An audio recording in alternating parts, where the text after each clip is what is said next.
Now we are going to begin with module 4. It is a continuation of our classification topic. We are going to look at rule-based classification first. Okay. Now rule-based classification is, we've looked at rule-based classification when we did decision trees. From the decision tree itself we can create the rules. Now rules are in the form of if-then statements, and you already know how if-then statements work.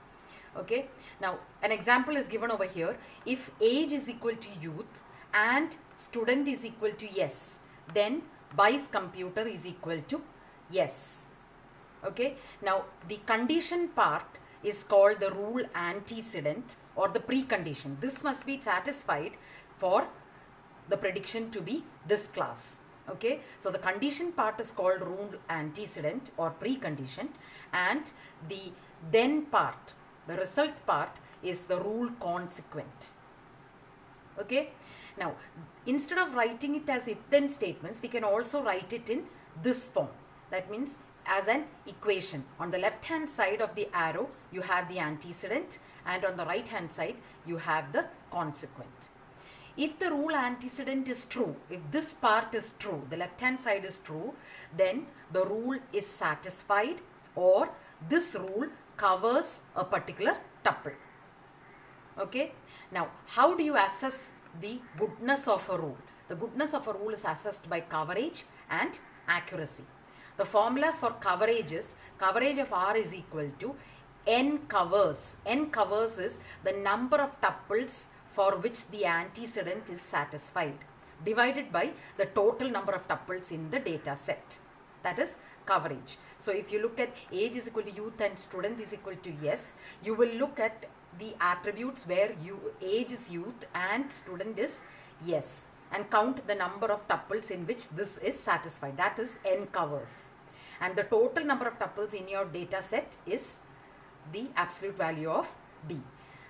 N covers divided by absolute value of D is coverage R. Now for accuracy, out of the total number of n covers, that's left hand side, you need to count how many the right hand side matches. And n correct is the number of tuples that matches the consequent of your antecedent. And n covers, you already know what is n covers. So n correct divided by n covers is accuracy. Let's look at an example.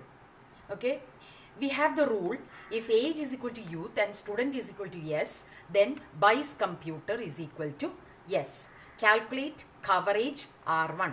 Now coverage R1 is coverage of this rule. Okay, so is equal to, we need to check how many tuples has got age is equal to youth and student is equal to yes. So the first one has youth but student is no. Second has youth but student is no. Then 8 has youth but student is no. 9 has youth, student is yes. So we have one tuple.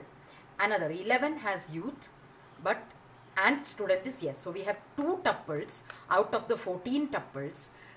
That gives us, we have the correct antecedent. So this rule is covered only by 2 tuples out of 14. Okay, so coverage is equal to 2 divided by 14. Now if you want to put it in percentage, you should do into 100. So around 14 point something percent, 28% you will get for coverage of R for this particular rule. Now if you look at accuracy, we are looking at, for this particular rule, how many is giving the answer correct. So only these 2 are satisfying. So check youth, yes, the output is yes, that is correct. So 1 out of 2. Then youth, yes, the output is yes. So 2 out of 2. Out of the 2 rules which are being covered by this particular rule, both the output is correct. So 2 out of 2 is 100% accuracy is there for this particular rule. Okay, so coverage of R1 is equal to 2 out of 14, which is equal to 14.28%, and accuracy R1 is 2 out of 2, which is equal to 100%. This is how you will calculate the coverage and accuracy of a rule. Okay, now how do we do a prediction? Okay, now if we are given a set of values for the attributes, how can we use the rule set to predict the class? That is what is being given over here. It's very simple. you first, we have got the input. These are the attribute values. Age is equal to youth, income is equal to medium, student is equal to yes, credit rating is equal to fair. First, we need to check which rules are satisfied by these attributes. Which are the rules? So if you get a rule R, then that rule will be triggered. If this is satisfied, then that rule will be triggered. Okay. Now, after triggering, if there is only one rule which satisfies all of these attributes, then that will be fired. Whatever is its output, that will be the prediction. Okay. Whatever is its consequent, that will be the predicted class. Okay. Supposing no rules satisfy this particular condition, then there will be a default, and that will be the output. Whatever is your default value, that will be the output. Now, supposing there are two or more rules, more than one rule which satisfies this particular set of input, then we have a conflict and we need to resolve the conflict. Now, to resolve the conflict, there are two distinct methods. One is size ordering. That is very simple. We look at how many of these attributes are satisfied, and whichever rule has the most number of attributes in the antecedent, that is the rule which will be used. That is how size ordering is done. Triggering rule with the most attribute tests is where with the most attribute tests fired. Okay. Now, supposing we are using rule ordering, then there are two types. One is class based and the other is rule based. What we are actually doing is we are creating a priority list for the rules beforehand itself, and based on the priority of the rule, we will decide which rule can be fired first. Now, to decide the priority, we have got two possible ways. One is class based and rule based. In the case of class based, we are going to give higher priority for the rule with the most frequent classes. So in our training data set, if a particular class has got more tuples, those rules will be given higher priority. Or in case of a misclassification, if the cost is high, then those rules will be given higher classification. For example, if our data set is that of a disease, we are more interested in the confirmation of a disease than no, that there is no disease. So that is the misclassification cost. So the yes, the output will be given more priority than no output. Okay. So this is class based. Now, if we are normally class based, we will be doing only if we do not have any other method. Rule based uses accuracy, coverage, size or advice of domain expert. Okay, and this is what we normally use for deciding what is the priority of a rule. You already know how accuracy and coverage is calculated. Size is based on the number of attributes that will be satisfied. Here this size ordering, and or advice of the domain expert. If we have a domain expert and he says that no, this rule is higher in priority than other rules, that is what we will be using. So these are the methods by which we will decide which rule to trigger first in case of conflict for a particular set of values. Okay. Now, how to extract rules from a decision tree? This is very simple. We've already seen this before. Let's look at the example before we look at this. We have seen this example before. For each path, there will be a rule. The leaf node is our consequent, and every condition over here along with the value in the branch is our antecedent. So for this one, we will have if age is equal to youth and student is equal to no, then Bayes computer is equal to no. For this, we will have if age is equal to youth and student is equal to yes, then Bayes computer is equal to yes. This way, every path you will have a single rule. This is how rules are generated using a decision tree.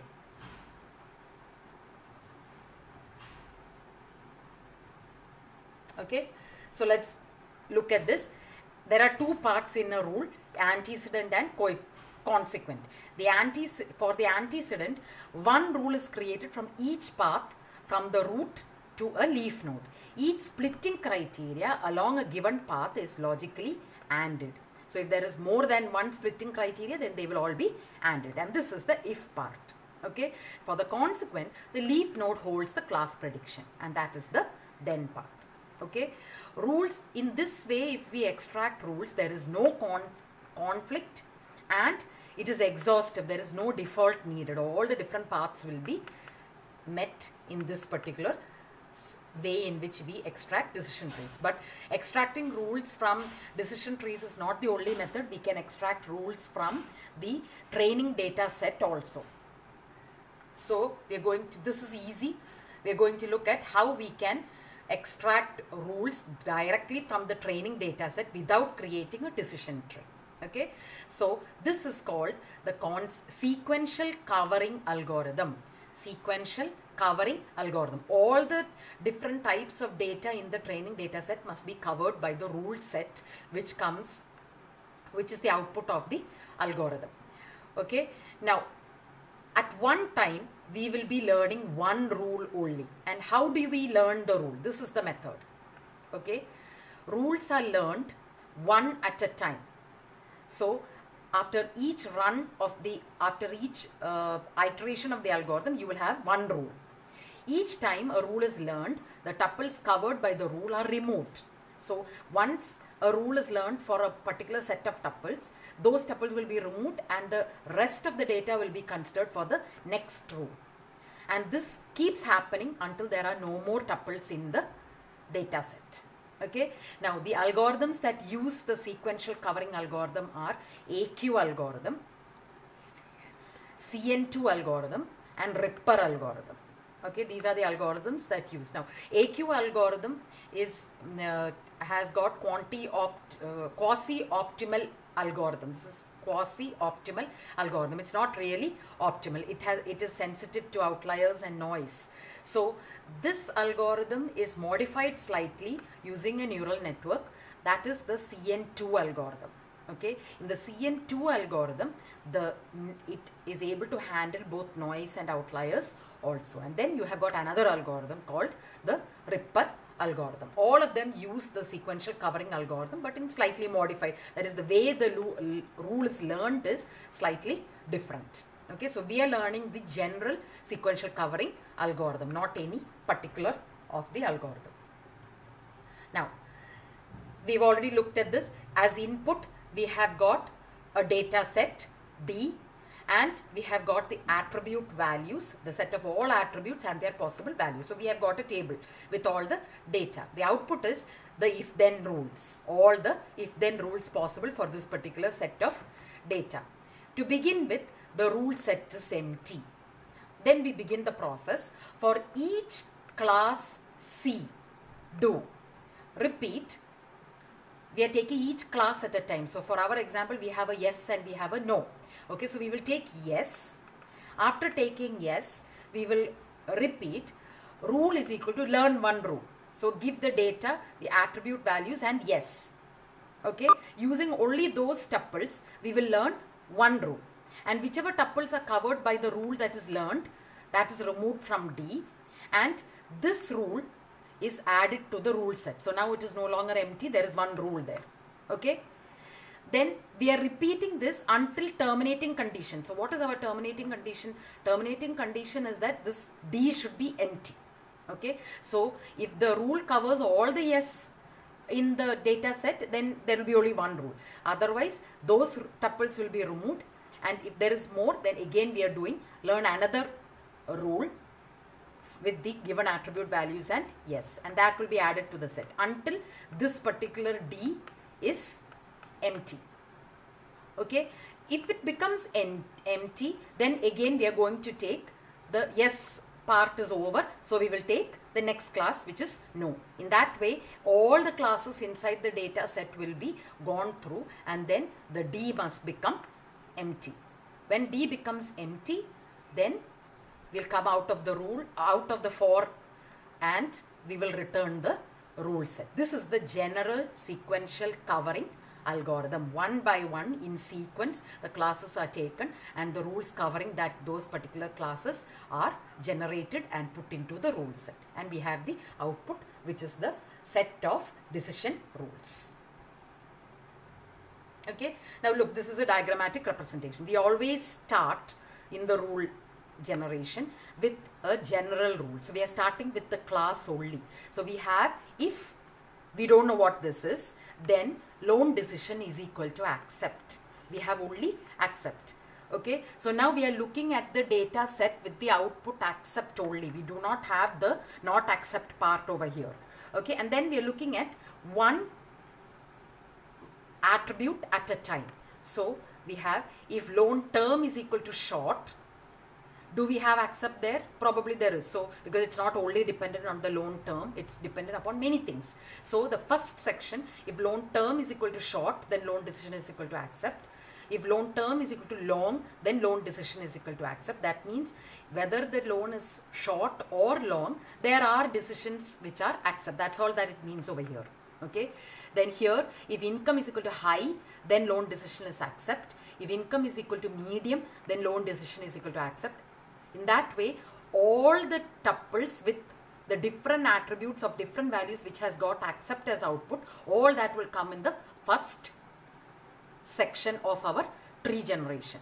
And then after that, we'll take each of these separately and again leave out the loan term part. Loan term is equal to short, and look at the other attribute. So now if we are looking at this, here the example is given for if income is equal to high. Okay, so the first thing over here is if income is equal to high and age is equal to youth, then loan decision is equal to accept. So that there is a tuple where income is equal to high and age is equal to youth, then loan decision is equal to accept. Then if income is equal to high and age is equal to middle-aged, then loan decision is equal to accept. If income is equal to high and credit rating is equal to excellent, then loan decision is equal to accept. If income is equal to high and credit rating is equal to fair, then loan decision is equal to accept. In that way, all the things which has got accept and income is equal to high will be there in this particular layer. Then again, in this layer, each of these will be taken until all the different possibilities are there in our loan decision. And the rule will be, final rule will be created. Once the final rule has been created, then we will remove those tuples from our data set and continue the process. This is how the rule is grown. Okay, it starts from general to more, each step you will have more specific antecedent. That's all for today. We will continue in the next class.